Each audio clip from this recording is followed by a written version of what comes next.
Now we have every week this new feature called Expulsions of the Week, and joining us today for Expulsions of the Week is a very special guest indeed, who's been a member of the Labour Party for over 50 years, which I have to say is a little bit older than I am, and a bit older than me, and it also means that Keir Starmer was in short trousers when he joined the party.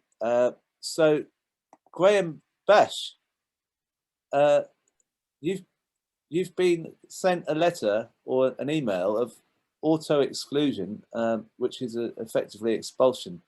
Can you tell us what that was all saying, what was all about? Well, firstly, thank you, Crispin, and solidarity to Andrea and Howard.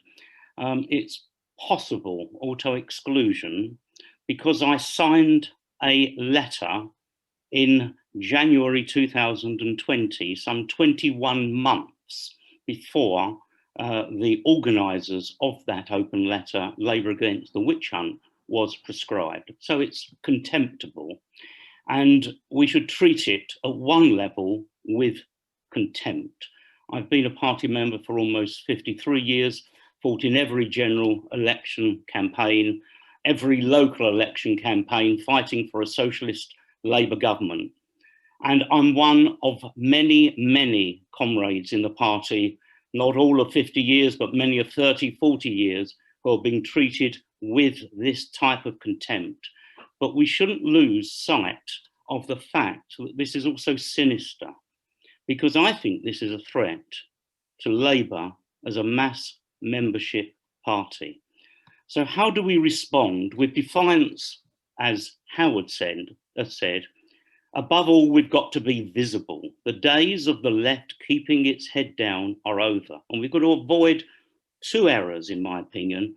One, this looking for shortcuts, looking for alternative parties, alternative routes outside of fighting within the Labour Party.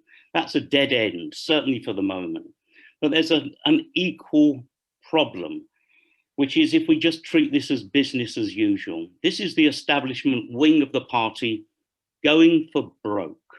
They're more committed to the establishment than they are to the party. They're shutting down parties. Look what's happened in East Ham and West Ham. They're stopping us discussing fundamental issues.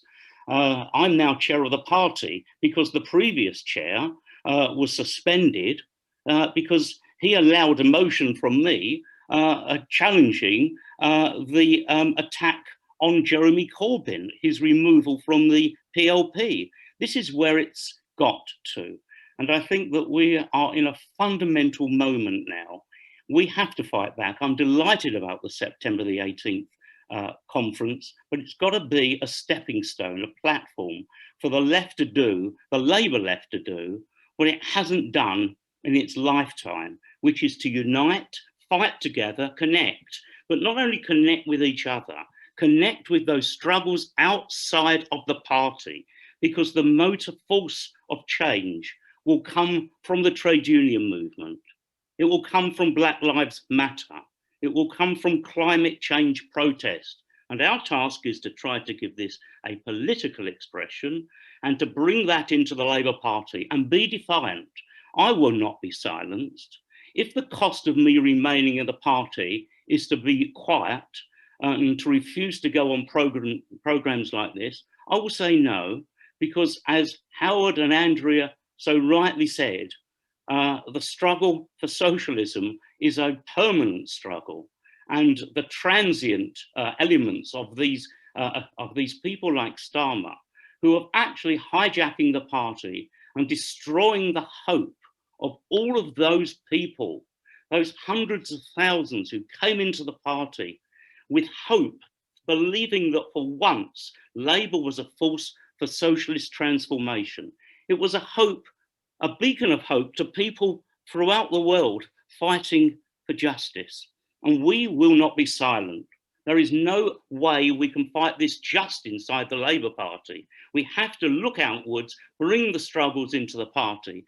And I don't know whether we can succeed, but I'm certain of one thing. If we carry on as we have in previous years, just fighting by keeping our heads down, we cannot do it. We have, above all, to be defiant, and we have to be visible. So that's my message. It's one of contempt and one of defiance as well. Well, I mean, it's great to hear you speak about that, because I think the last few weeks have changed my views on how we address this, because some of the people being attacked are very good comrades who have done so much for society as much as for the party, and there's no question that this is unjust. I mean, your auto-exclusion for something that you did when that organisation wasn't even around, wasn't prescribed, is ridiculous. I mean, the other one that I've been sent in was, I'm afraid he can't make it in, but I don't know if you saw, Graham Durham has been sent a letter or an email saying that he's been auto-excluded for appearing in a Zoom chat, and they took a screenshot of his house and said, "Is that you? Is that you?" So this is really sinister, isn't it? The way they're behaving, it doesn't look good for them, does it? It makes them look weak and vulnerable. And so I see there's 414 participants today, and each of us here today face the threat under what's happened to my comrade Graham Durham. So it is, I think it's a sign of weakness, but we should not kind of be complacent about it. This is a real threat, in my opinion, to the party that I've been a member of all these years, that's existed for 120 years. Every organisation that lives will at some stage die, and I do not assume that class struggle will automatically express itself into in the Labour Party, not if Starmer succeeds in destroying it. And our task now is to save the party.